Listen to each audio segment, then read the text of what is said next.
Bonjour chers frères et sœurs en Christ, c'est vraiment une joie pour moi de partager la parole de Dieu avec vous ce matin.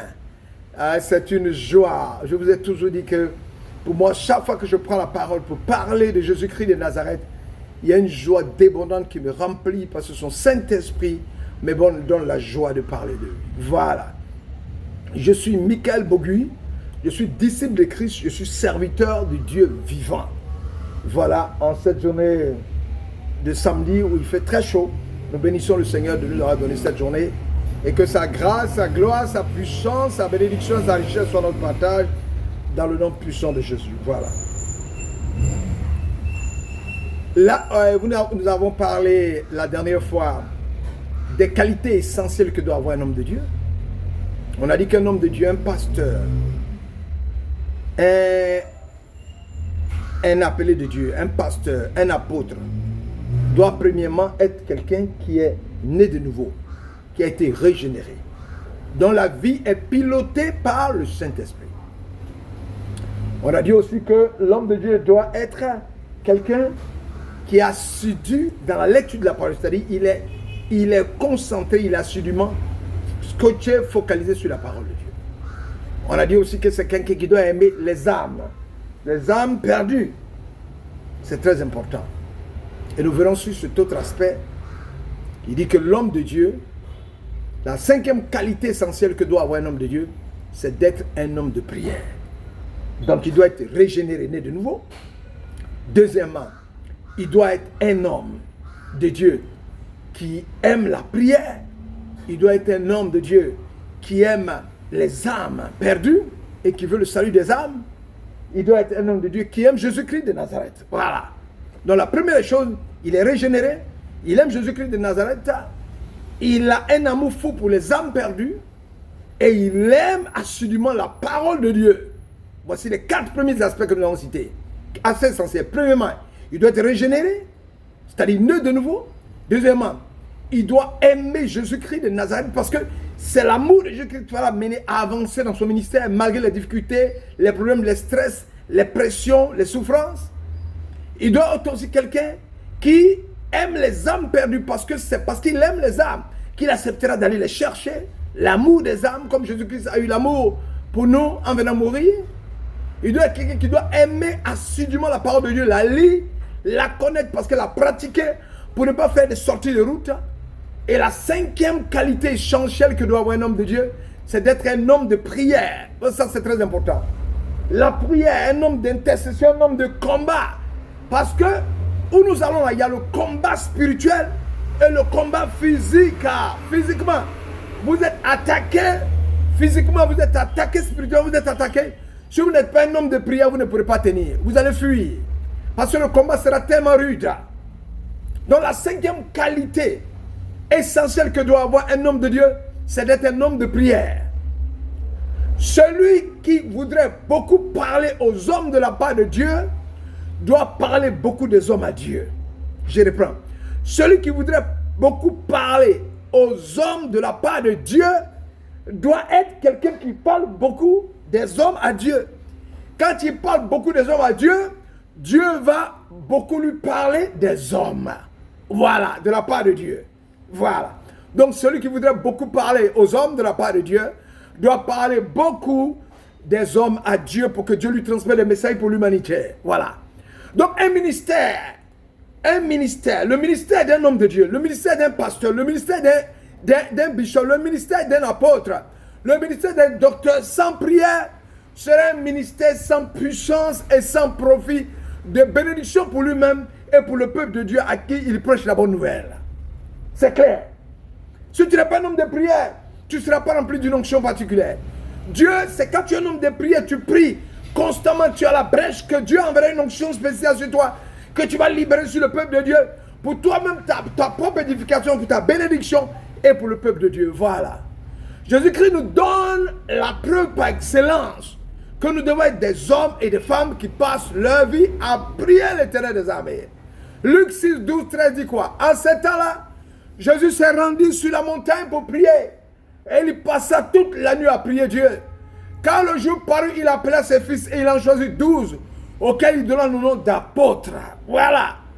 Le Fils de Dieu, avec toute la puissance qu'il incarnait, priait toute la nuit son Père. À plus forte raison, nous des pécheurs, pour qui Dieu, dans son grand amour, a eu compassion, est venu mourir à la croix. Oui, un homme de Dieu doit être constamment en prière à l'exemple de son maître Jésus-Christ de Nazareth. La prière est d'une importance capitale. Jésus le montre, puisque Jésus nous montre où prier, comment prier, qui prier. Nous pouvons le trouver dans Matthieu chapitre 6, verset 6 à 15. Il a dit quoi? Mais quand tu pries en dans ta chambre, ça c'est le lieu où tu dois prier. Ferme la porte, discrétion. Prie ton Père qui est là dans le lieu secret. Et ton Père qui voit dans le secret, il te devoit, te le rendra. En priant, ne m'utilise pas de vaines paroles, comme les païens. C'est-à-dire, tu bavardes sur mon cran, va droit au but. Et ces païens qui s'imaginent qu'à force de paroles, ils seront exaucés. Ne leur ressemblez pas, car votre Père sait de quoi vous avez besoin. Dieu lit, il sonde les cœurs, il sait ce dont tu as besoin. Avant que vous le lui demandiez, voici donc comment vous devez prier. Notre Père qui est aux cieux, que ton nom soit sanctifié, que ton règne vienne, que ta volonté soit faite sur la terre comme au ciel.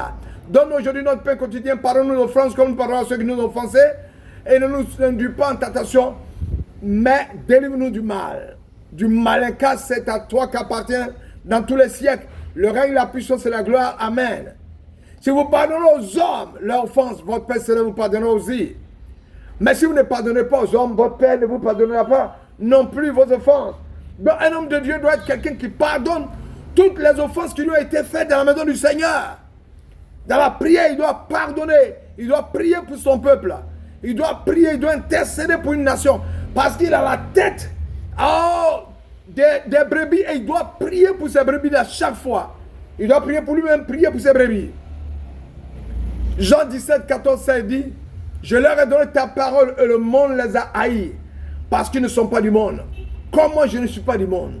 Je t'ai pris de leur ôter, je ne t'ai pris pas de les ôter du monde, mais de les préserver du mal. Ils ne sont pas du monde comme moi, je ne suis pas du monde. Un homme de Dieu n'est pas du monde. Il est dans le monde, mais il n'est pas du monde. Il est mis à part pour faire l'œuvre de Dieu. Choisi, mis à part pour porter du fruit. Donc il doit savoir qu'il est mis à part. Il ne doit pas s'assimiler à toute activité qui se déroule sur la terre. Non, ce n'est pas toutes les activités qu'il doit prendre part. Il ne prend pas aux activités qui glorifient le nom du Seigneur. Ce n'est pas dans tous les concerts on doit le voir. Ce n'est pas dans toutes les cérémonies il doit être. Non, il n'a pas besoin de se faire voir. Il est un homme de Dieu, il doit marcher dans la sanctification, marcher selon la volonté de l'Éternel et ne pas se balader partout. Il n'est pas du monde. Nous voyons à l'insistance de Paul quand il parle de la prière. Éphésiens 1, 16, 23. Je ne cesse de dire ma reconnaissance à Dieu à votre sujet quand je fais mention de vous dans mes prières. Je demande que le Dieu de notre Seigneur Jésus-Christ, le Père qui possède la gloire, vous donne par son esprit sagesse et révélation pour que vous le connaissiez. Qu'il illumine ainsi votre intelligence afin que vous compreniez en quoi consiste l'espérance à laquelle vous avez été appelés. Quelle est la glorieuse richesse de l'héritage que Dieu vous fera partager avec les membres du peuple saint, c'est-à-dire à son avènement, et quelle est l'extraordinaire grandeur de la puissance qu'il met en œuvre en votre faveur, à nous qui plaçons notre confiance en lui. Cette puissance, en effet, il a déployé dans toute sa force, en la faisant agir en Christ lorsqu'il a ressuscité et l'a fait siéger à droite dans le monde céleste. Là, Christ est appelé bien-aimé au-dessus de toute autorité, oh Seigneur, de toute puissance, de toute domination, de toute souveraineté, au-dessus de tout nom qui puisse être cité, non seulement dans le monde présent, mais aussi dans le monde à venir. Dieu a tout placé sous ses pieds. Christ qui domine sur toutes choses, il a donné pour chef à l'église, qui est son corps, lui en qui habite la plénitude du Dieu, qui remplit tout en tous. Il a tout dit. Paul insiste sur la prière, parce que nous sommes appelés à un glorieux avenir, avec Jésus-Christ qui met sa puissance à notre disposition pour que nous puissions faire des choses extraordinaires par la prière qui nous prépare une place dans le ciel de gloire de façon glorieuse. Éphésiens chapitre 3, 14, 19 dit, à cause de cela, je fléchis les genoux devant le Père, duquel tire son nom toute famille dans les cieux sur la terre, afin qu'il vous donne selon la richesse de sa gloire d'être puissamment fortifié par son esprit dans l'homme intérieur. En sorte que Christ habite dans vos cœurs par la foi, afin qu'étant enraciné et fondé dans l'amour, vous puissiez comprendre avec tous les saints quelle est la largeur, la longueur, la profondeur, la hauteur, et connaître l'amour de Christ qui supporte toute connaissance, en sorte que vous soyez remplis jusqu'à toute la plénitude du Dieu. Vous voyez qu'il prie pour que les bénédictions vous accompagnent. Philippiens 1,4. Paul et Timothée, serviteurs de Jésus-Christ, à tous les saints de Jésus qui sont en Philippe, aux évêques, aux diacres, que la grâce et la paix vous soient données de la part de Dieu notre Père et du Seigneur Jésus-Christ. Je rends grâce à mon Dieu de tout le souvenir que je garde de vous, ne cessant dans toutes mes prières pour vous, ne cessant dans toutes mes prières pour vous tous. C'est ça. Il passait sa vie à prier. Et un homme de Dieu doit être un intercesseur, un homme qui prie. Colossiens 1,12 dit: rendez grâce au Père qui vous a rendu capable d'avoir part à l'héritage des saints dans la lumière, qui nous a délivrés de la puissance des ténèbres et nous a transportés dans le royaume du Fils de son amour. Oh, en qui nous avons la rédemption et la rémission des péchés.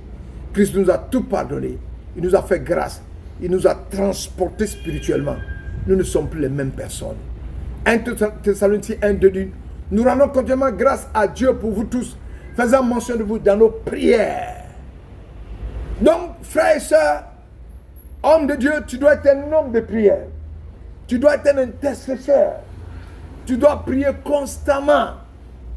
Tu dois prier sans cesse pour que ton ministère soit un ministère bonifié, un ministère rempli de la puissance, un ministère où Dieu t'éclaire, un ministère de bénédiction, un ministère de bénédiction pour le peuple de Dieu. Soyons toujours joyeux, prions sans cesse, remercions Dieu en toutes circonstances, en tant qu'homme de Dieu. Voilà ce que Dieu demande de nous dans notre vie avec Jésus-Christ. Ne faisons pas obstacle à l'action du Saint-Esprit. Ne méprisons pas les messages inspirés. La prière continuelle, persévérante, incessante est une partie essentielle de la vie chrétienne qui découle de notre humilité et de notre dépendance de Dieu. C'est ce que je viens de te dire. Tu dois être un homme de prière. Prie sans cesse. Et considère que tu es dépendant de Dieu. Dépendant de la prière. Dépendant de la présence de Dieu. Et Dieu va se manifester. Que l'Éternel te bénisse. Que la grâce soit sur toi. Père, bénis mes frères et sœurs. Édifie-nous. Aujourd'hui et pour toujours. Merci. Fais-nous des hommes et des femmes de prière. Constamment à la brèche. Pour briser les plans de l'ennemi et renverser les fondements. Au nom de Jésus-Christ de Nazareth. Alléluia. Soyez bénis dans votre maison. En vos grades de qualité. Que la grâce de l'Éternel soit sur vous. Je vous aime de l'amour de Dieu.